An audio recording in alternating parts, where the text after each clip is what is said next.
वैसे कैस भाई, आपको याद तो होगा किस तरह जलील करके निकाला था आपने मुझे अपनी शॉप से, और वक्त की सितम ज़रीफ़ी देखें, आप कहाँ पहुँच गए और मैं कहाँ। वैसे मुझे ज़रूरत नहीं है और सेलमैन की, लेकिन मैं फिर भी आपको रख लेता हूँ क्योंकि मैं आपकी तरह नहीं हूँ। हो सकता है अल्लाह ताला राजी हो कि मुझे और भी रिज़्क़ अता करे। राशिद भाई, यही फ़र्क है आप में और मुझ में। मैं इंतहाई मगरूर था और आप इंतहाई आजिज़, और आजिज़ी अल्लाह ताला को पसंद है।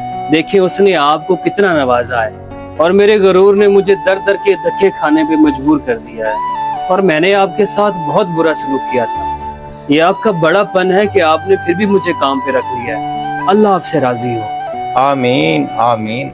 कैसा आप बेफिक्र हो के कल से यहाँ पे काम पे आ जाएं। अल्लाह ताला के खजाने में कोई कमी नहीं है, वो आपका भी रिज़्क़ देगा यहाँ से इंशाअल्लाह। दोस्तों, आजिज़ी और साबित कदमी आपको कामयाबी की तरफ लेके जाती है, और गरूर हमेशा आपको